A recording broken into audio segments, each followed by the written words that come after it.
Hello, good morning, everyone, and thank you for coming to the GCF Pavilion.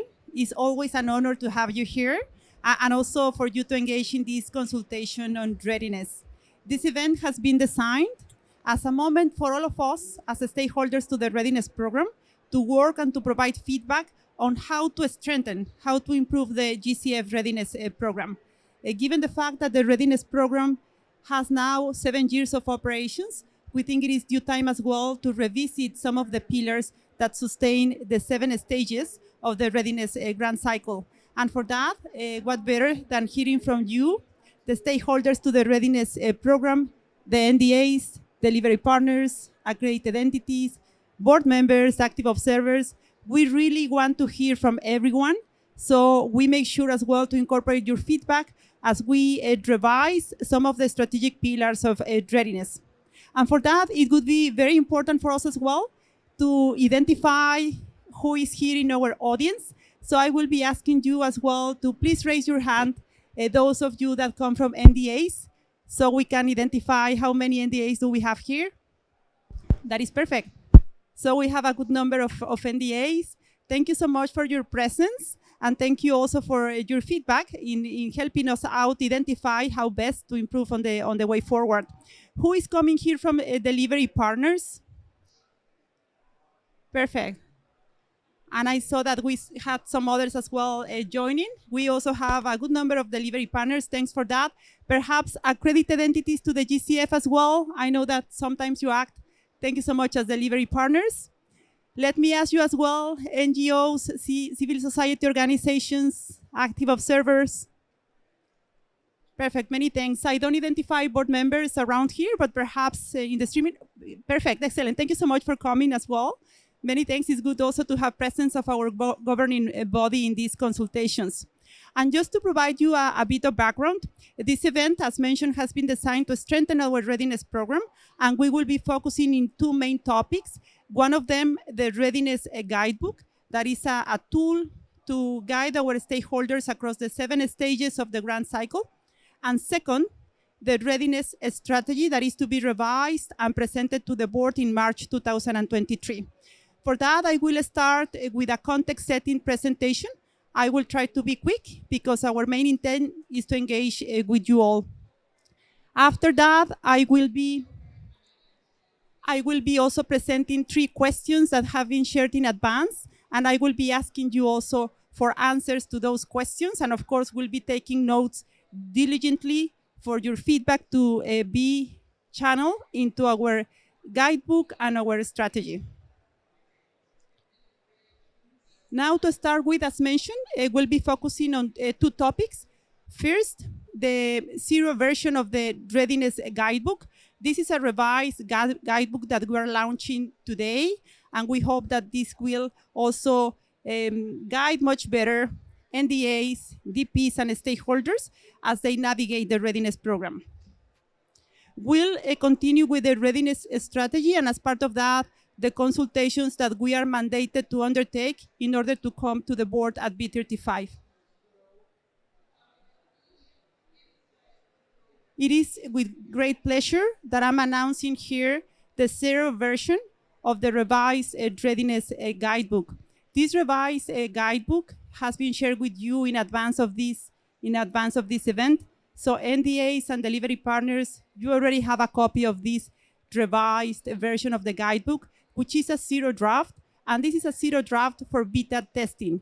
We want to test this with the stakeholders so we can finalize the guidebook and made it available in the first quarter of 2023. Some of the important improvements of this guidebook is that this contains already a revised version of the standard review handbook, so you will have clarity on the review standards that we'll use in our review process. So readiness proposals can be developed already on the understanding of these review requirements. And also the integrated results management framework is being rolled out and is also part of this revised guidebook. So I'm very happy to announce the 0 draft of this guidebook today, and we'll be finalizing this exercise and publishing the final version in our website in Q1 2023. Just to mention also that a transition period will be provided for stakeholders to adjust to this new guidebook. This is some of the content of the guidebook. This guidebook provides an overview of the readiness program, also the modalities of the readiness grant cycle, and also information on how to prepare quality readiness proposals. Now we move into the revised readiness strategy. As per the mandate received by the board in B33, the Secretariat is to revise the readiness strategy and to present this revised strategy to the board in the meeting that is taking place in March 2023. The strategy that we use at the moment is the one that was adopted in 2019 and that has been extended up to the end of 2023.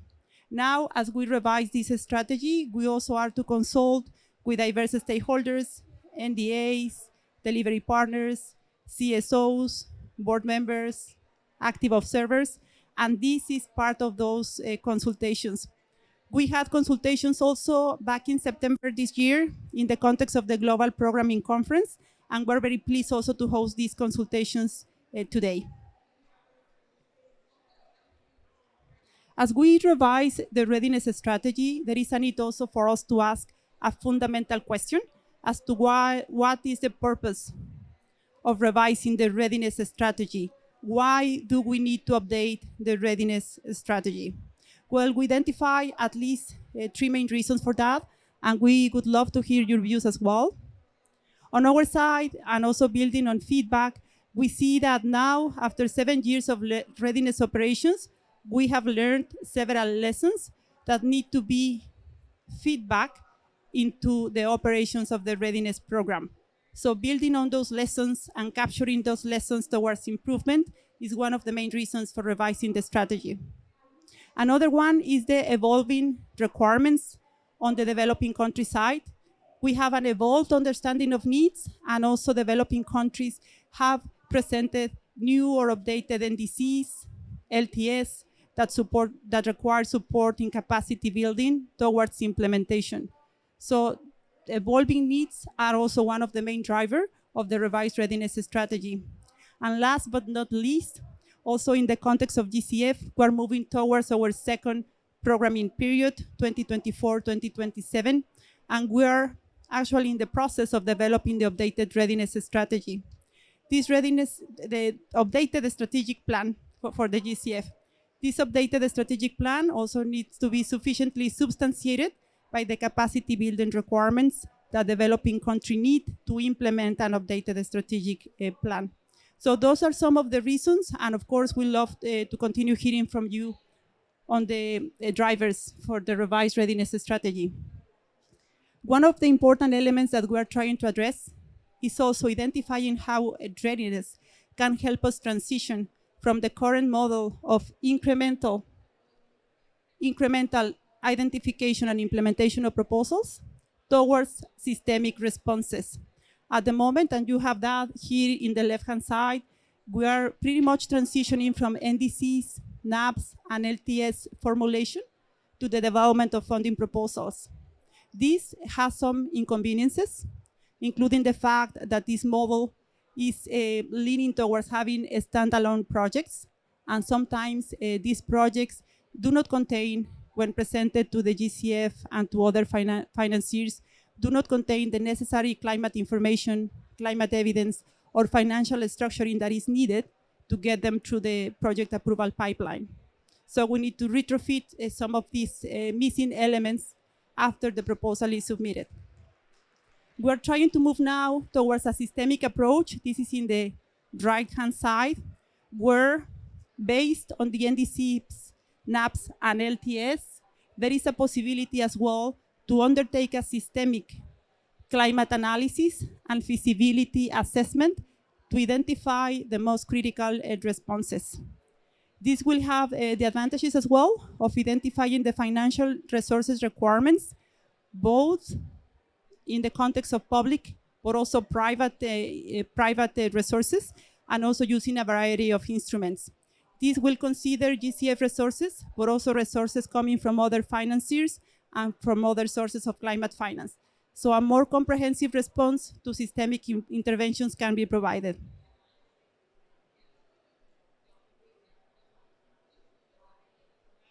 In this context, we have identified a series of steps that need to take place in the context of investment planning. Here you have 6 steps that go from planning at the national level in steps 1 and 2 to planning at the project level in steps 3 and 4, and finally also go towards implementation and monitoring. In supporting all these steps, we have different instruments, including the readiness program, and this is what we do at present. At present, the readiness program is fit to support steps 1 to step 4 in relation to project formulation, and we have project development technical assistance. After that, we have also a PPF, the resources from the project preparation facility, and the support that is provided for project implementation. This is what we have at present. We also consider that we need to work in the revised strategy towards having a smoother transition from project formulation towards project implementation. And for that, one of the suggestions that is being made as we build on the feedback that has been received is the creation of a dedicated window for direct access entities. This window can help us smooth that transition between the support that is provided for the formulation of the readiness requirements that can lead towards bigger things at the national level and also at the project level, and the implementation of that when it comes to the engagement and participation of direct access entities that we understand, building on the feedback received, there is a lot to do in terms of strengthening their capacities pre and post accreditation for successful project implementation. In the context of this revised strategy, we have been building also on all the comments that you have made, and we have tried to crystallize that feedback in the vision, the objectives, and some of the modalities that you see here. When it comes to the vision for this revised readiness strategy, what we have now, building on the feedback and to the comments that we have heard from several of you, is that the readiness program is to support developing countries to develop and sustain their capacities and enabling environments to implement NDCs and LTS and NAPs in an integrated, systemic, and country-owned manner, and supported by GCF and by resources of other sources of finance. This is what we're capturing in the vision for the revised readiness strategy in order to strengthen the alignment of readiness support to the strategic priorities of countries as reflected in the NDCs and in their LTS. In terms of the objectives, we think that it is important to maintain the predictability of the program, and therefore the suggestion is only to make surgical adjustments to the 5 objectives that we have at the moment in the readiness program, so we can better accommodate and reflect the emerging priorities from countries. Now, when it comes to the modalities, as you all know, at the moment we have yearly allocations. The feedback that we have received is that there is a need to have longer-term allocations in the context of the readiness program that could enable greater predictability of resources and also more strategic planning. The suggestion is to have an allocation over 4 years that will allow for that strategic planning and also for that visibility of readiness requirements with a longer time frame. That will move us from 1 to 4 years, and that will also enable the alignment with the programming cycle of 4 years. Also, taking into account the particular requirements of LDCs, it is identified that direct support for a dedicated person to engage with GCF would be required and would be an improvement of the readiness program, something that could help at least developed countries better engage with GCF and make use of the full possibilities that we offer. Another suggestion is the NAP adaptation planning window that currently exists, and that is objective 4 of the readiness program.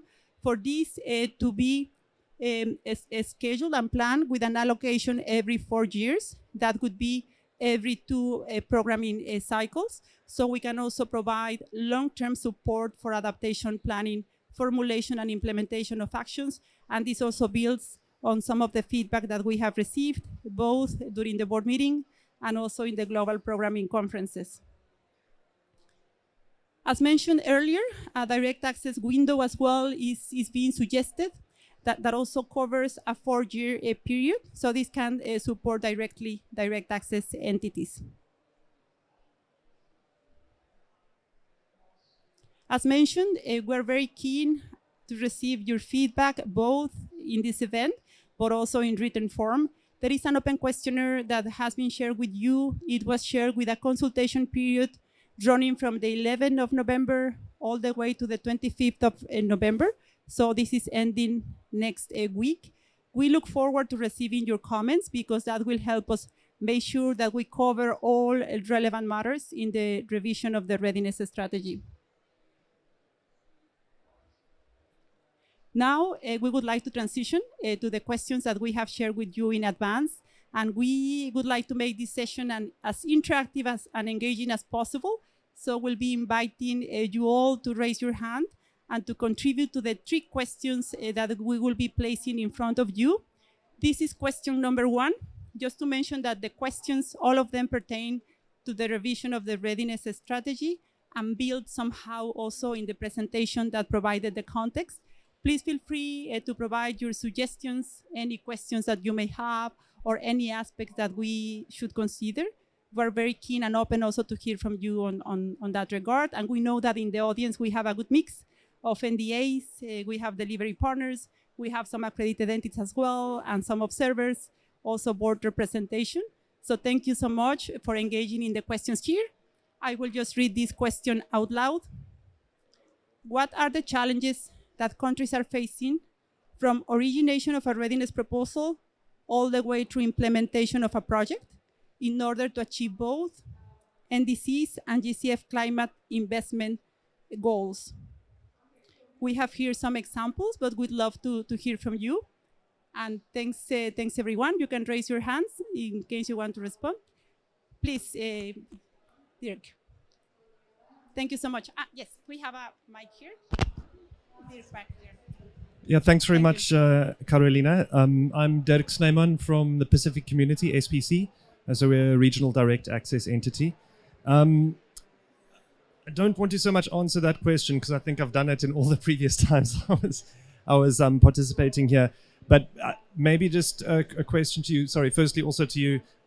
Thanks for your team and the support that they give to us and to the Pacific. It's really great working with them. Just coming back to the modalities that you had on the previous screen, those 4 or 5 modalities, we think the DAE support is very timely and very necessary. But the point 2, the LDC direct support, I think, I don't want to speak on behalf of the Pacific, but I think it's evident from the fact that about half the audience here is from the Pacific. Clearly for SIDS, the readiness is an important issue as well when I look at all of our colleagues from all the other entities and from the NDAs. And I think there's a missed opportunity here for not including SIDS direct access support as well. You know, they have similar challenges. I'm not suggesting removing the LDC support at all, but I think, you know, if you've worked in LDCs and in SIDS, as I have, you can see that the problems look different, but what's mentioned there, having resource people is really one of the keys. So we would strongly advocate for a SIDS direct support window as well. Sorry, and maybe just a question while I have the mic. Sorry, everyone. When you're talking about the climate planning as well, we saw the climate investment plan that was launched a day or last week, I think. Is this a new requirement now? How does that fit to NDCs, NAPs, GCF country programs, and all the 20 other documents that already exist? Is this now a new goalpost or a new a new requirement that countries have to fulfill. And then a last point, maybe just keep the window for consultation open a bit longer. I think it's a bit awkward for people in COP, involved in negotiations every night, that the consultation window is during COP, and everyone who should be responding to that is actually busy, negotiating or helping their ministers or something. Thank you.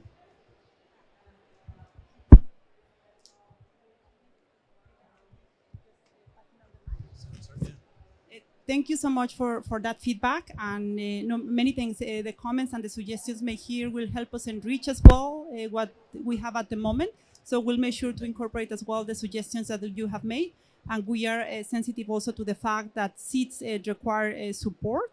And that's something that we have witnessed as well in our day-to-day interactions with seeds, both the NDAs, when it comes to the entities as well. That is well noted. And also, we know that there is a lot as well that you can share in order to strengthen the capacities, but also there are needs, and we need to acknowledge those needs. So many thanks for that. We'll note it on the window for consultation. So we'll consider the extension of time. It is true that with COP, it's not possible to engage in answering 13 questions. So we'll consider that as well. And you mentioned on the climate investment plan. Yes, no, and thanks for raising that. Just last week, the white paper of Volume 1 of the investment plan for Egypt was announced by our executive director together with Egypt's prime minister. That was a big announcement. We want as well, as part of the support that we offer to countries, we want to increasingly provide support that will not be a requirement, but rather support that we want to make available for countries to be able to transition from that incremental identification of projects towards systemic responses. So it's part of that effort. It's not a requirement. We see it as well as a refinement of the work that we do on country programming, where we transition from identifying a pipeline of projects, standalone projects, towards projects that can make sense at the systemic level and that can be financed by GCF and other sources of finance. But just to clarify, it's not a requirement, but one of the tools that we want to make available to support countries as they plan their programming more strategically. Many thanks. There is a question over here.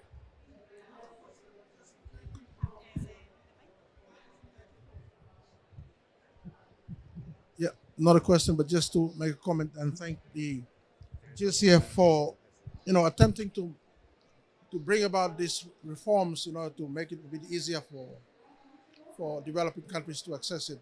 But I just wanted to make a point that I'm from the Solomon Islands, and I must say that whilst I appreciate the fact that these changes are being made and that the intention is to really provide that kind of support to countries, it remains very difficult with a lot of requirements that I must say up front.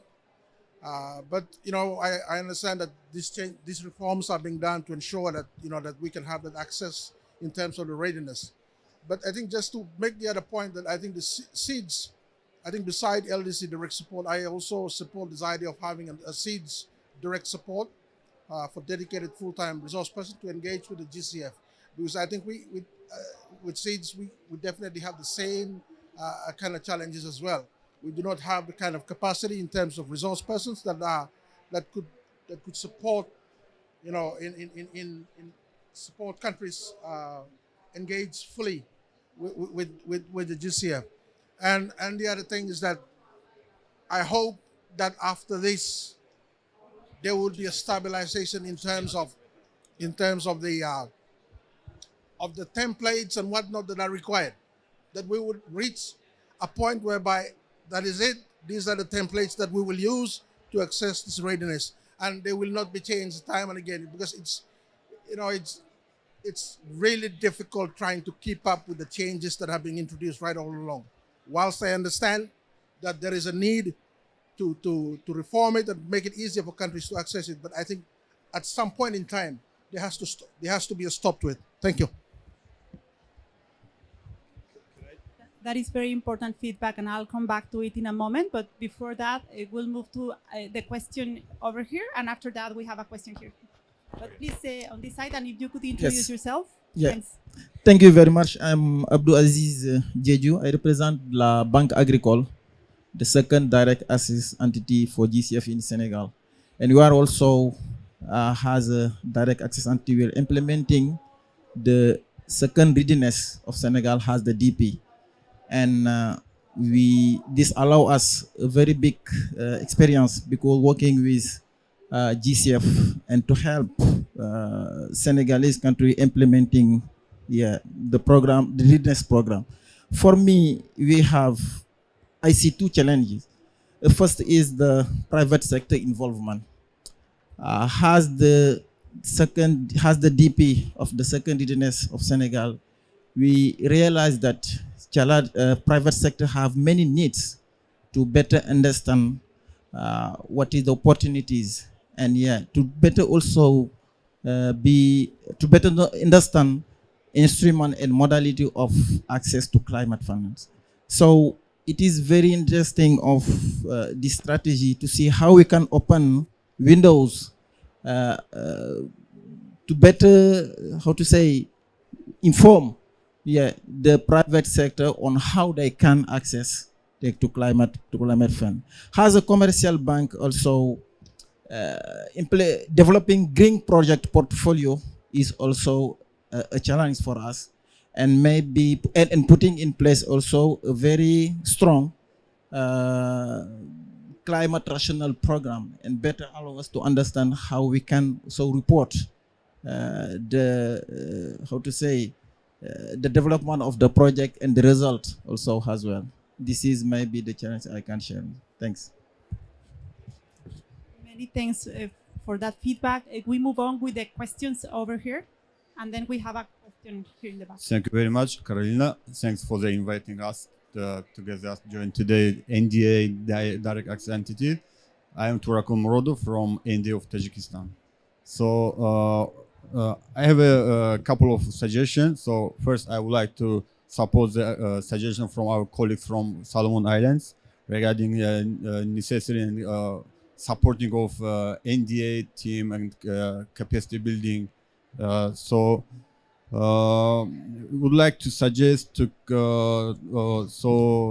include supporting of NDA on capacity building, technical support through join or participation in the climate negotiation and so on. Because as you know, there are some there are some limitation and some restriction for using of readiness budget, especially directed to NDA support. So in this regard, would be useful if will be included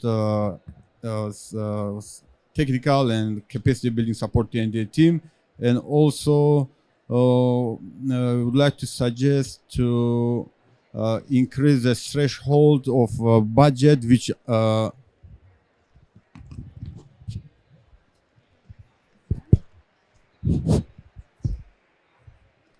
sorry. Yeah. Also, would like to suggest to increase the threshold of budget which we intend to for implementation of readiness.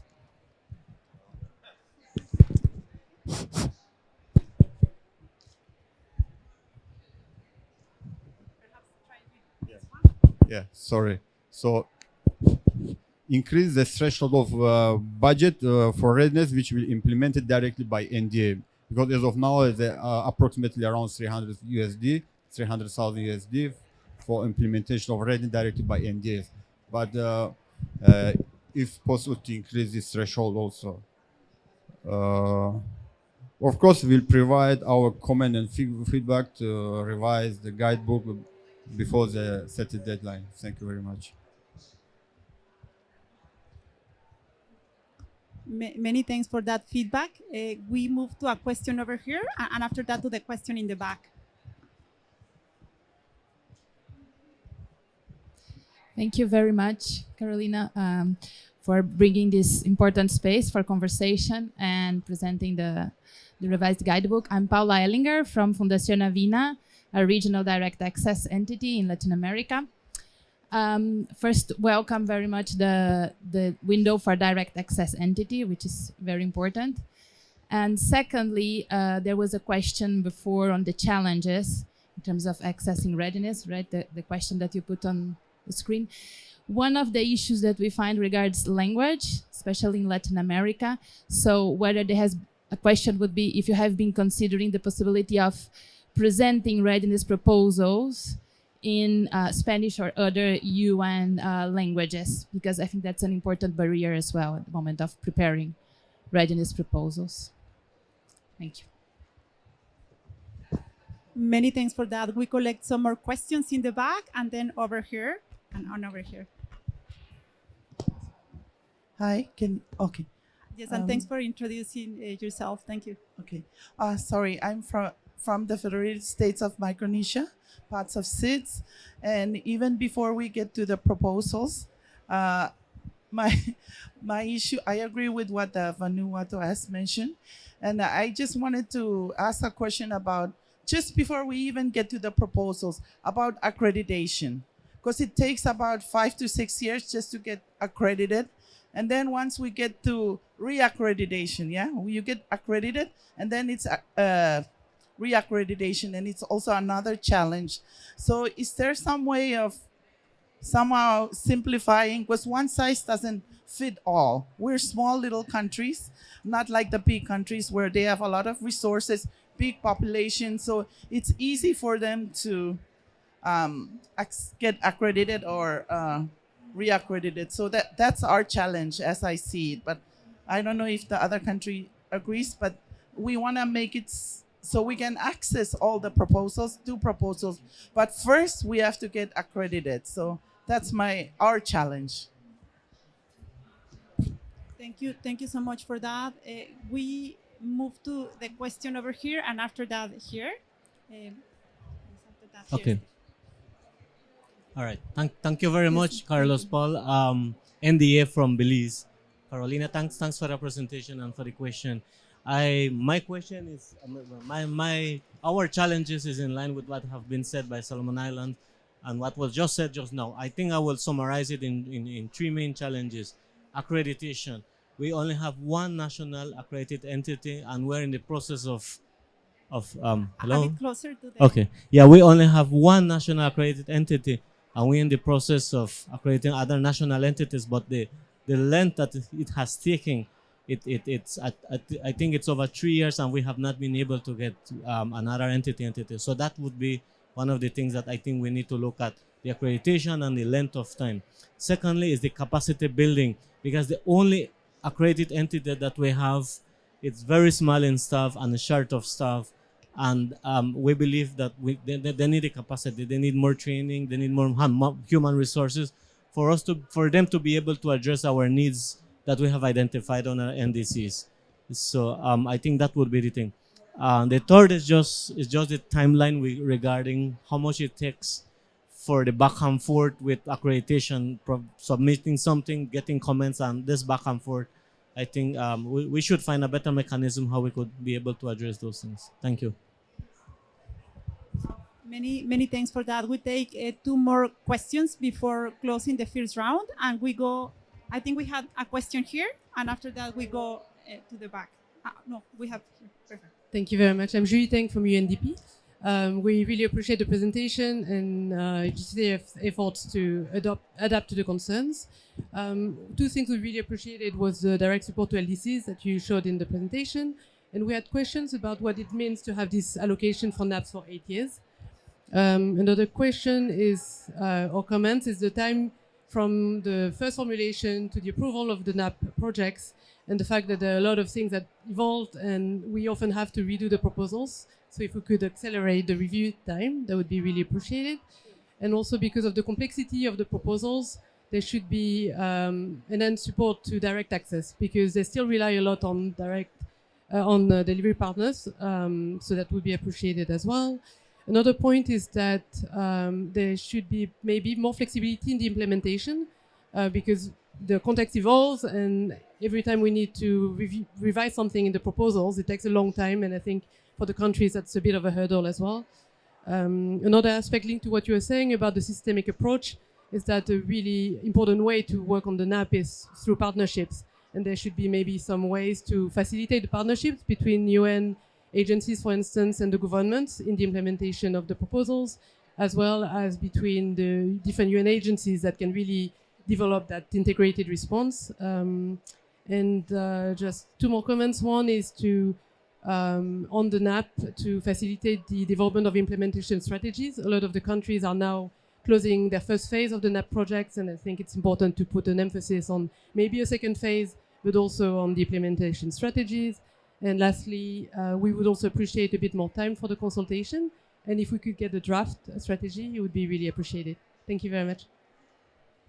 Perfect. No, thanks for all those comments. And you're coming from, apologies, I missed it. Perfect. Thank you so much. Thank you so much. Now we move to FAO. Thank you so much. My name is Julia Wolf. Should I stand up maybe? I'm working for the UN Food and Agriculture Organization. As a matter of fact, FAO has turned into one of the larger providers of readiness funds with countries, and we are really proud to have launched here at COP27 the first multi-country program supporting Cornevia joint work on agriculture. So that's really great. We're also working on we're in the process of developing with private sector engagement, which we find very key. And that's also one of my comments. I think it would be fantastic if you could consider some kind of private sector engagement window of sorts. I know it's challenging because in the end you will have a lot of windows, but it's something really that we appreciate, that there's a growing interest from countries as well as from the GCF. In terms of the points, like possible improvements on their question one is we find that there's a challenge in terms of the readiness needs assessment at the GCF country programs. They're often not ready to actually fulfill this new idea in terms of, which is great, no? The alignment with the NDCs and the NAPs. No? So one needs to look into, is that a requirement, and is the country ready to pick that up as a momentum, or how do you face that? The second point is what Julie Tang just said, in terms of countries often lose their annual allocation because of the review time. No? So that's something also where one needs to more phased approach in terms of making sure that the possible resources are made available. Last point on the NAP readiness, I'm really thrilled to see that there's like a kind of a new way to look at NAP programming. That's also very much something we hear from countries, because it's like a stuck process. I have the same question on the 8 years, given we have only 6 years to kind of have a response on climate action. So that's something that needs to have more flow eventually. Maybe you can consider shortening the time, but 8 years really seems a lot of time. Many thanks for all that feedback. We continue with a round of comments and questions, because precisely we want to hear from you all. What I will do is also to transition to questions 2 and 3, because I see that the comments are addressing all the 3 questions in tandem. So just for you to have them visible, and please feel free to come in with your questions. I will come in towards the end with some responses to some of the comments that have been raised, but we want to hear from you all. And we have a comment here in the, there in the back, and then we move to Dirk.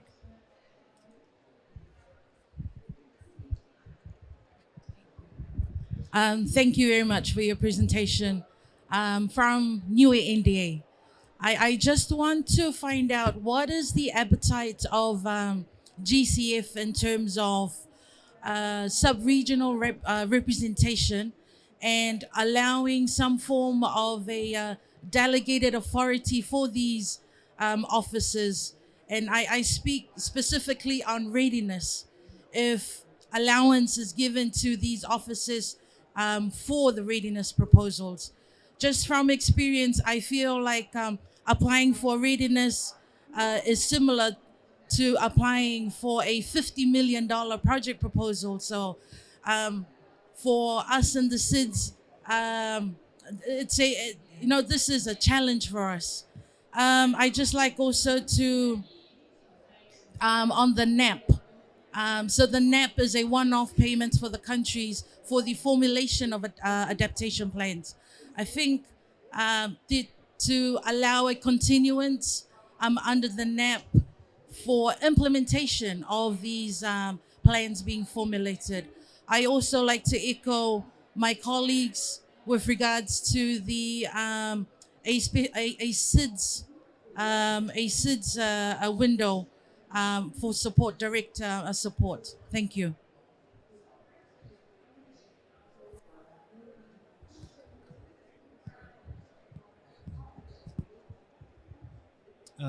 Thanks, me again, Dirk from SPC.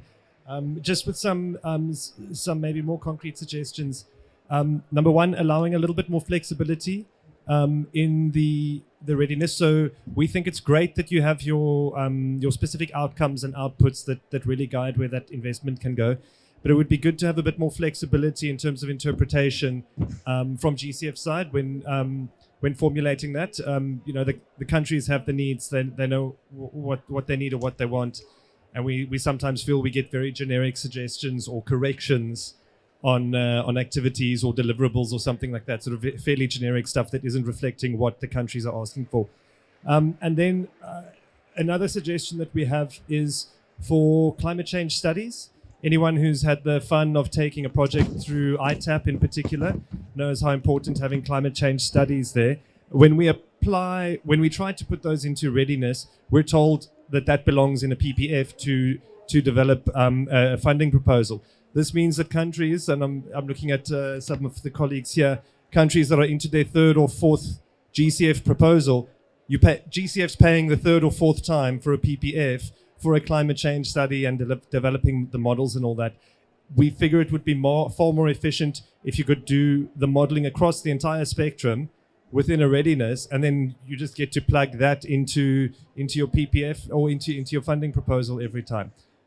So that would be, we think, a key suggestion that would be helpful for the readiness, but also make the funding proposal formulation shorter, because you don't have to wait 3 or 6 months for a climate study to be ready to the standards that ITAP want them.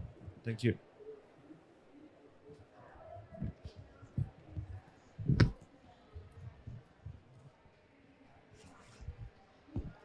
Kia ora. Thank you, Carolina, for the presentation. My name is Tessa and I'm from... Hello? Hello. Yeah, sorry.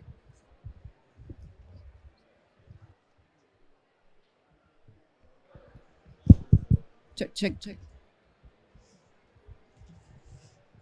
4. Yeah. Check. 1 2 1 2 1 2 1 2 1 2 1 2 1 2.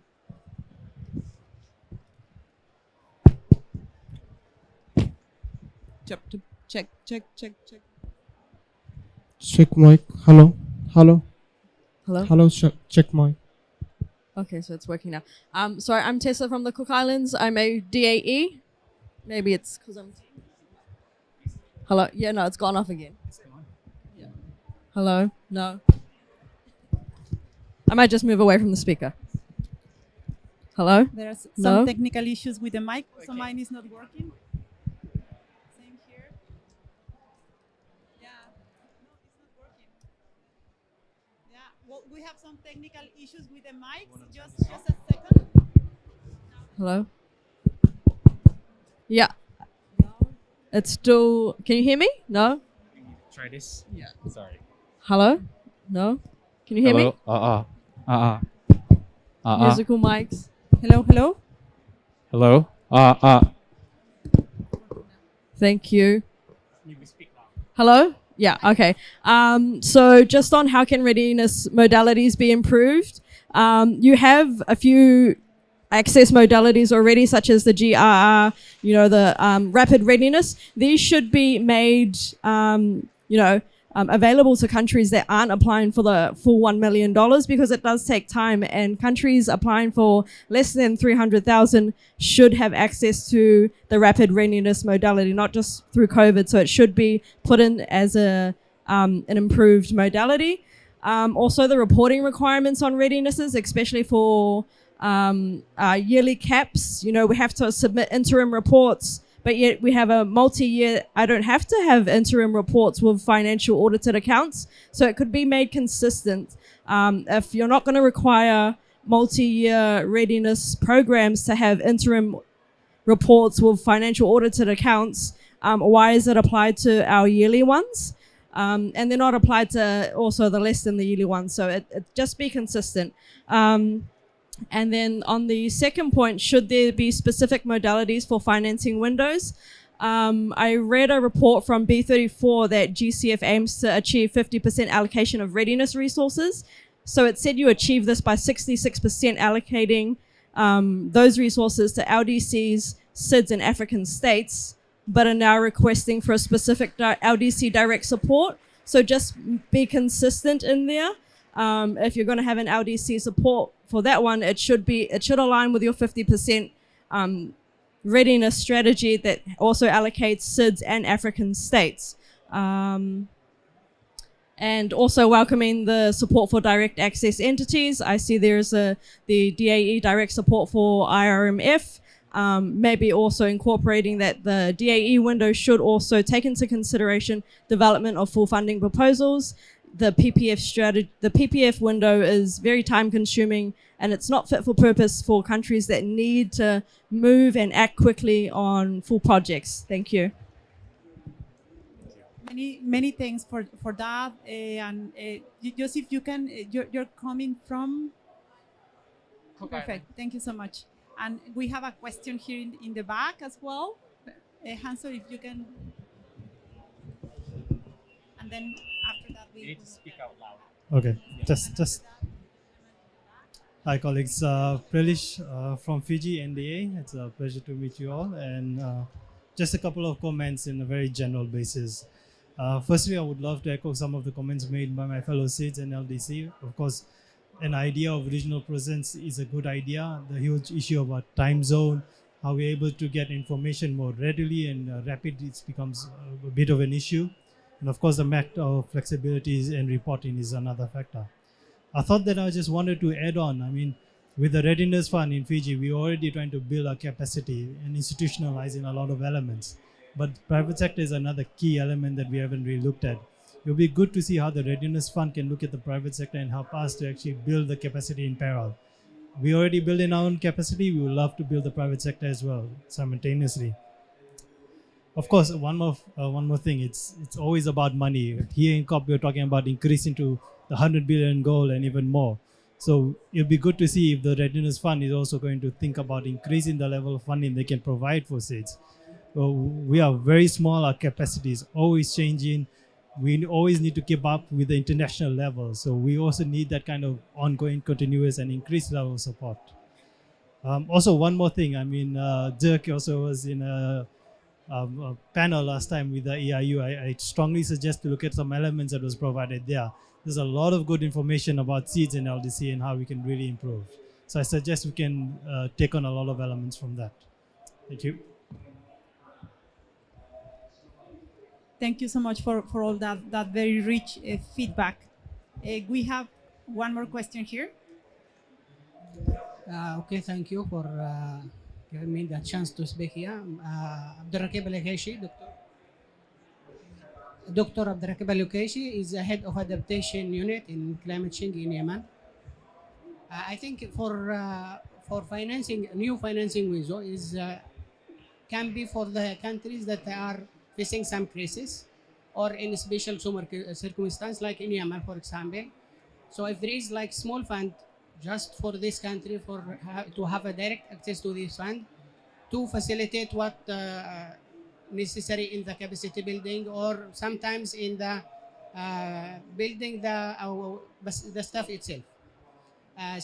Another like thinking or idea, we have a lot of money coming from GCF for readiness and for proposal, but it goes for direct access entity or for like accredited entities.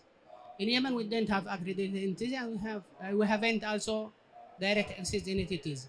So all this money go up to this international organization, and there is now any money go down to the staff and to the people who is working in, for example, in climate change and to work with readiness. So, for example, if you have a readiness program, you have international organization and they employ some expert, and the staff and the team that they are working in climate change, they're just watching how you can fix. I saw that you have It's something is personal, like resource person, but also this resource person can be also international. So we face the same problem also. So how to fix this issue? Thank you.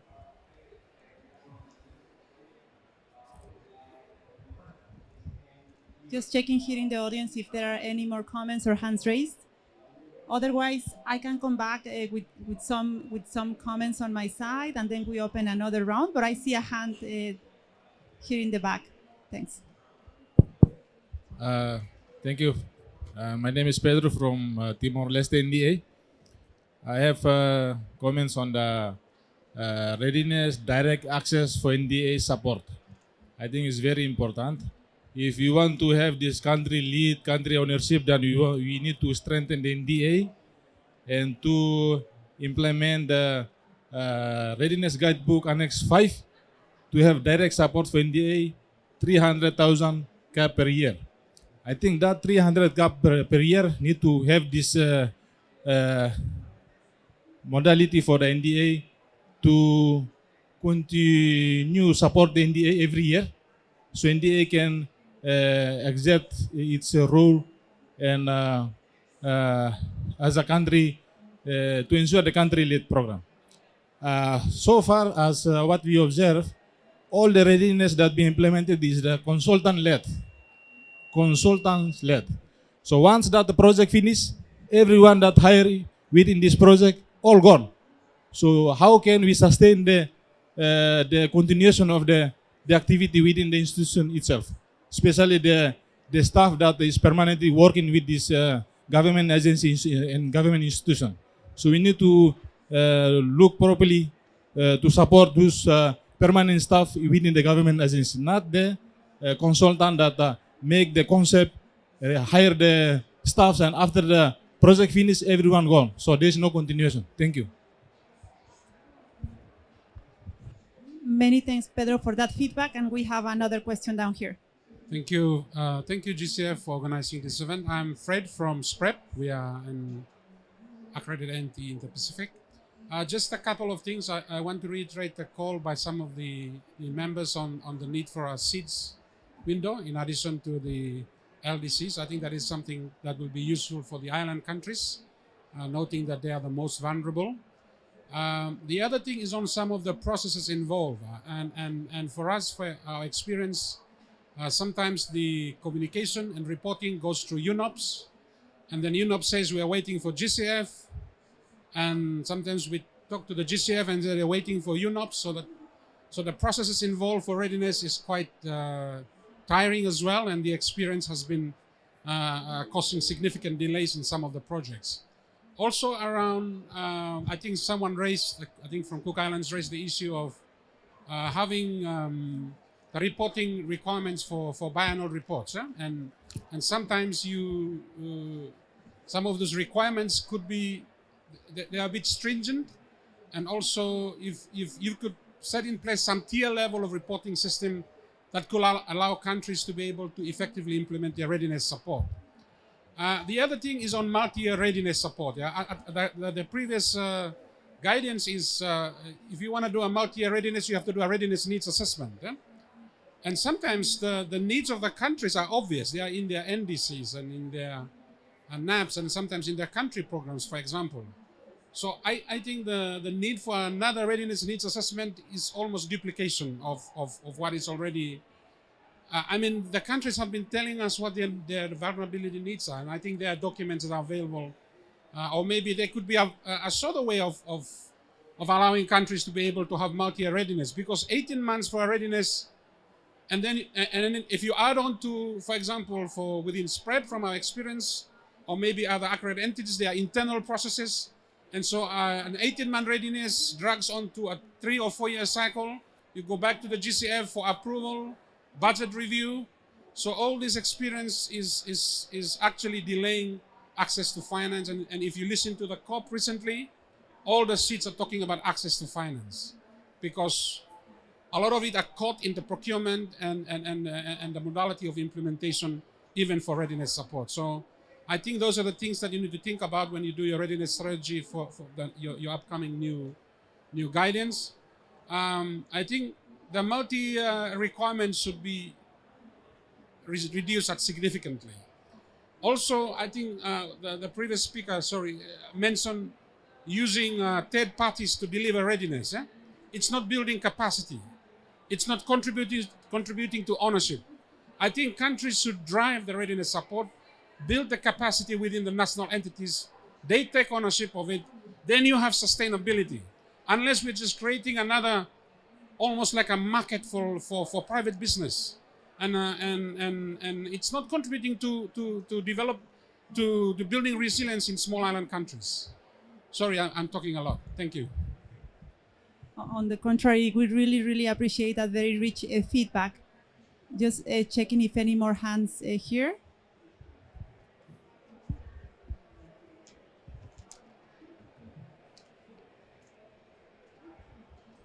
On our side, a big appreciation for all the comments that have been made.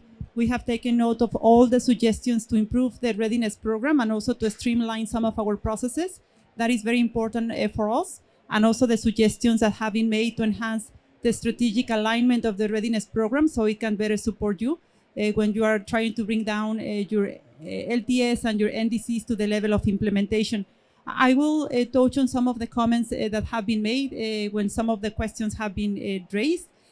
Perhaps I will not address all the comments comprehensively because in most of them we're taking note and we'll feed them into the revised readiness strategy. But just on some of them that have been raised, first in relation to accreditation that came in a couple of interventions as well as a priority. And on this note, just to provide you an overview of the current stage of our accreditation process, where we are facing at the moment as well some challenges when it comes to processing. We have a long list of applicants in the pipeline, more than 140, and the processing capacity is of around 15 entities per year, and that also includes reaccreditation. We have brought this up to the board because this is a matter of strategic importance, and it's a priority for several countries. The board in the recent board meeting provided as well guidance in relation to prioritizing reaccreditation and also direct access entities in countries with no funded activities and aligned to programming goals. That's the guidance that we have so far. We also identify that there is a need to provide a solution to the accreditation challenge, but just to provide you information on the current context when it comes to accreditation, and we take note also of your emphasis on accreditation of direct access entities as a priority. Now, with regards to sub-regional presence, that was also raised here. This is a matter also under board consideration, the possibility of the GCF having regional presence. We have identified in the Secretariat that as a priority that can help us be more efficient in our operations, given the fact that we liaise with a number of recipient countries and we are far away as well geographically in providing that service, and that is challenging particularly for some regions. So this is a matter where the board is to take a decision. This item is in the board work plan for consideration. There is currently an ongoing analysis as well that can provide inputs to the board consideration of the matter. But we hope that there is also the possibility of having this regional presence. You mentioned also regional presence for readiness and decision making. We think that when it comes to readiness, supporting co-development, because we're trying also now as part of our revised procedures, we're aiming to support much strongly NDAs and delivery partners in the co-development of proposals. That means that the Secretariat will roll their sleeves together with you and the delivery partner in the co-development of readiness proposals, so we get them to a good level of quality prior to submission. And for that, the readiness guidebook is made available together with the review standards that can help you conceptualize and develop those proposals. So co-development could particularly benefit from regional presence. And we see that this is one of the areas as well in which we can move ahead should the board decide on regional presence. There were comments as well about the allocation for NDA strengthening. and a suggestion to increase this for implementation. Just to mention that the 300,000 per year for NDA strengthening are not for implementation, but for the strengthening of the NDA in particular, as mentioned. And we hope that this is helpful also in creating the capacity. We take you note as well that when it comes to the possibility of having dedicated resource persons, those persons and that staff need to come from need to come from the country, so the capacity is created as well at the national level. So thanks for all those comments, which are well taken. We also note comments with regards to streamlining the review. So we are much faster in getting back with feedback. This is one of the operational improvements that we are undertaking at present.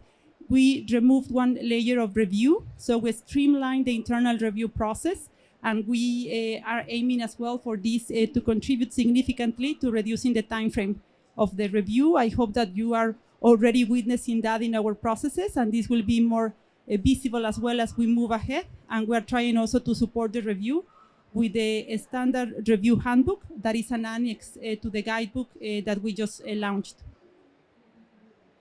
Thanks, Dirk, also for the suggestion of modeling across the entire spectrum.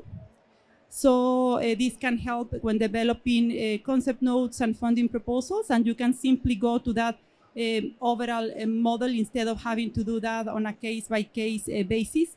This is one of the aspects that can help us move from incremental to systemic, as in the slide. So that is one of the intents that we have also when it comes to investment planning. We think that this modeling across the spectrum can be part of an investment plan that covers different sectors and can help us identify prioritized investments. But many thanks, Dirk, for reinforcing that point. On private sector engagement, that's well noted. We cannot agree more. There is a board mandate as well in the private sector strategy adopted this year for readiness resources to support private sector engagement at the local level. So we really need to identify how best this revised readiness strategy can advance that mandate. And perhaps along those lines, just to mention that important policies were adopted by the board recently. One of those, the private sector strategy, but also we have a decision on adaptation. We have a decision as well on PSAA, that is the project-specific assessment approach. And basically, all of those decisions are asking readiness to support the implementation of their respective mandates.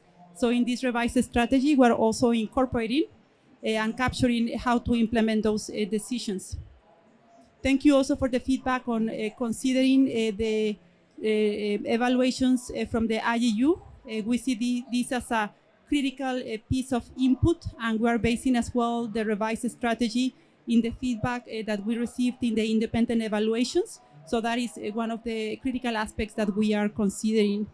Both the feedback that is received in the LDCs and SEEDS evaluations, and also as per the recent decision, the IEU will present a summary note with guidance on readiness that will incorporate in the revised strategy. And thank you also for the comments on UNOPS and operational improvements, and we're always aiming for improved coordination, so we take this on board. These are some of the questions that I captured. The rest of comments, we also have taken note, because that is feedback that will go into streamlining the processes and also identifying how best to incorporate some of the modalities that you have suggested in the revised readiness strategy.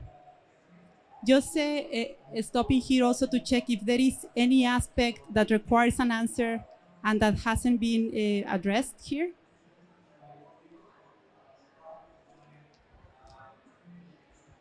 Otherwise, we can open a second round of questions. We still have some time, and there is a question here in the back.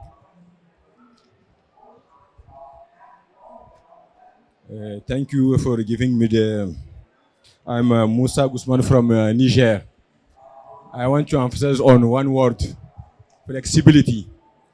The GCF must have to be flexible. Flexible in the management of the project, to make responsible the parties for a better appropriation. Flexibility in the implementation.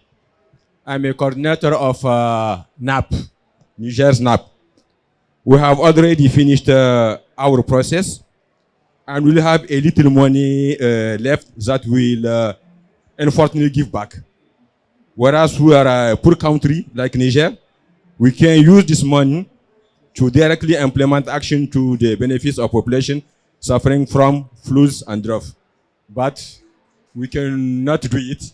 And it's a problem for me today to return back money from a poor country to a green fund like GCF. I don't know how to explain it to the population. So it's why I say that you have to be very, very, very flexible. Thank you. Point well taken on the need for flexibility, and thanks also for your work on coordinating the NAP for Niger. That's very important. And as mentioned now, the plan is, and the suggestion in the revised strategy is to have a window for NAP of over a period of 8 years, and hopefully that can help with the implementation. But point well taken on the flexibility. Many, many thanks. And we're very, very grateful really for the feedback and also for the rich presence of different stakeholders of the readiness program in the audience. We truly appreciate your time. We know that COP is a stressing period for all of you. And in the case of countries, you are also covering the negotiations. So we really value your time and your engagement and the fact that you were very much prepared for the questions that we put in front of you. So many thanks for that. Let us know should you have any further feedback. We can collect that now during COP or also afterwards, and we'll be extending the consultation period as well.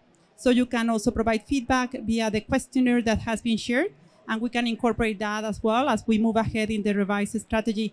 Just before that, I would like to thank all the colleagues that have been involved in supporting the revised strategy. Steve over here has been helping us out greatly. But also colleagues in Songdo, Valentina, Dayan, Sam. I cannot mention the entire team that is supporting, and we have a interdivisional team as well that is supporting the revised readiness strategy, so it is useful for you all, the stakeholders to the readiness program. Thank you so much, everyone, and have an excellent rest of your day. Thanks.